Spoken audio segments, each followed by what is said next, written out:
ব্যাপক উদ্যমেৰে চলিছে উপেন্দ্ৰনাথ ৰাভা আৰু সুভাষান মেমৰিয়েল ট্ৰফি ক্ৰিকেট প্ৰতিযোগিতাৰ কাম-কাজ। প্ৰতিযোগিতাখন সুস্থভাৱে পৰিচালনা কৰাৰ বাবে পৰিচালনা সমিতিৰ উপৰিও অত্ৰ অঞ্চলৰ মুৰব্বী তথা বুদ্ধিজীৱীসকলক লৈ গঠন কৰা হয় তত্ত্বাৱধায়ক সমিতি। গোবিন্দ চন্দ্ৰ ৰায়ক সভাপতি আৰু আল্লাউদ্দিন মোল্লাক সম্পাদক হিচাপে লৈ গঠন কৰা হয় তত্ত্বাৱধায়ক সমিতিখন। বৰজান গাঁওস্থিত অখণ্ড মানৱ ধৰ্ম সেৱা আশ্ৰম খেলপথাৰত অনুষ্ঠিত ক্ৰিকেট প্ৰতিযোগিতাখনত অসম তথা পশ্চিমবংগৰ কোনো দলে উক্ত খেলখনত অংশগ্ৰহণ কৰিব বিচাৰিলে 15 জানুৱাৰী 2025 পূৰ্বে খেল পৰিচালনা সমিতিৰ সভাপতি আমিনুৰ ইছলামৰ 6003059725 মোবাইল নম্বৰৰ নাইবা খেল পৰিচালনা সমিতিৰ সম্পাদক শহীদুল ইছলামৰ 9435810679 নম্বৰত যোগাযোগ কৰিব পাৰে। উল্লেখ্য যে 19 জানুৱাৰীৰ পৰা অনুষ্ঠিত হ'ব লগা 16 দলীয় ক্ৰিকেট প্ৰতিযোগিতাখনৰ ইণ্টাৰ ফিজ অৰ্থাৎ ভৰ্তি মাচুল 10,000 টকা ধাৰ্য কৰা হৈছে। এইবাৰ 16 দলীয় ক্ৰিকেট প্ৰতিযোগিতাখনৰ প্ৰথম পুৰস্কাৰ হিচাপে আছে 1,11,111 টকা আৰু বৃহৎ ট্ৰফি। দ্বিতীয় পুৰস্কাৰ হিচাপে প্ৰদান কৰা হ'ব 55,555 টকাৰ লগতে থাকিব ট্ৰফি।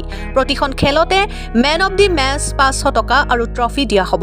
খেলৰ শেষত মেন অৱ দি চিৰিজ 5,000 টকা প্ৰদান কৰা হ'ব। বৰজান ৰয়েল হেৰিটেজ ক্লাব আৰু নৱজ্যোতি ফাৰ্মৰ দুগত অনুষ্ঠিত 16 দলীয় ক্ৰিকেট প্ৰতিযোগিতাখন সম্পূৰ্ণ ICC নিয়ম অনুযায়ী অনুষ্ঠিত কৰা হ'ব।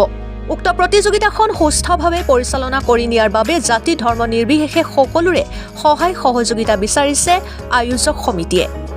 গোলকগঞ্জৰ পৰা আব্দুল মতেলেপৰ ৰিপৰ্ট, অৰুণোদয় আছাম। হয়, আমি আজি বৰজান ৰয়েল হেৰিটেজ ক্লাবৰ সৌজন্যত যি আমি উপেন্দ্ৰনাথ ৰাভা আৰু সুভাষান মেমৰিয়েল ট্ৰফি ক্ৰিকেট টুৰ্ণামেণ্টৰ আয়োজন কৰিছোঁ। উক্ত টুৰ্ণামেণ্টখন আমাৰ যোজা চলি আছে আৰু আজি আমি এত্ৰ অঞ্চলৰ বুদ্ধিজীৱীসকলক মাতি আনি সিহঁতৰ পৰা দিহা পৰামৰ্শ ল'লোঁ আৰু সিহঁতক লৈ পেলাই এখন তদাৰক কমিটিও আমি আজি গঠন কৰিলোঁ। আৰু এই তদাৰক কমিটিৰ সভাপতি হিচাপে আমি বৰকচুৱা নিবাসী গোবিন্দ ৰায় তেখেতক সভাপতি হিচাপে নিৰ্বাচিত কৰিছোঁ আৰু বৰজান নিবাসী আলাউদ্দিন মোল্লা তেখেতক সম্পাদক হিচাপে নিৰ্বাচিত কৰিছোঁ।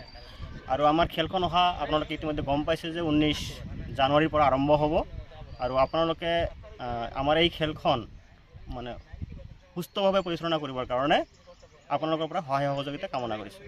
কোনো দলে যদি এটা অংশগ্ৰহণ কৰিব বিচাৰে তেনেহ'লে কোনো দলে যদি আমাৰ এই খেলখনত অংশগ্ৰহণ কৰিব বিচাৰে তেনেহ'লে আমি ইতিমধ্যে ছ'চিয়েল মিডিয়াত প্ৰচাৰ কৰিছোঁ। তাত বেনাৰ দিয়া আছে, আপোনালোকে তাৰ নাম্বাৰো দিয়া আছে আৰু মই আজি নতুনকৈ নাম্বাৰ কৈ দি আছোঁ। খেল পৰিচালনা কমিটিৰ সভাপতি নম্বৰ 6003059725 এই নম্বৰত যোগাযোগ কৰিব পাৰে। লগতে খেল পৰিচালনা কমিটিৰ সম্পাদক ফোন নম্বৰ স্ক্ৰীণত দিয়া থাকিব, আপোনালোকে তাত যোগাযোগ কৰিব পাৰে।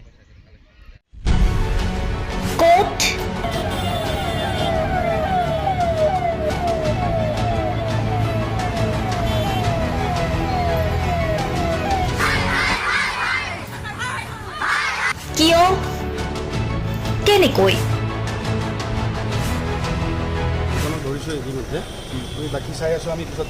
দুৰ্নীতি ৱাইফজনীয়ে কৈছে বোলে এওঁ মোৰ হাজবেণ্ড, আপুনি কোন হে ক'বলৈ এওঁ অবৈধ বুলি? অনিয়ম ভ্ৰষ্টাচাৰ একো নায়কতাবাদ এতিয়াৰ পৰা আৰু নহ'ব। আমি দিম সত্য বাতৰি।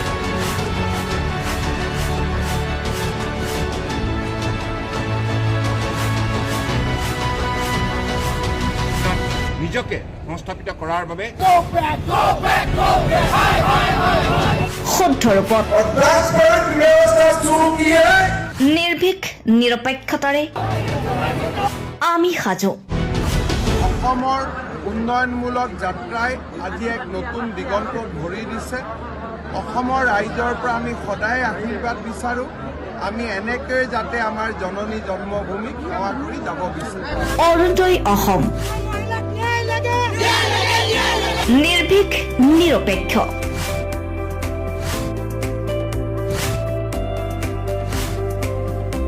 ৰাইজৰ বাবে ৰাইজৰ পক্ষত অৰুণোদয় অসম।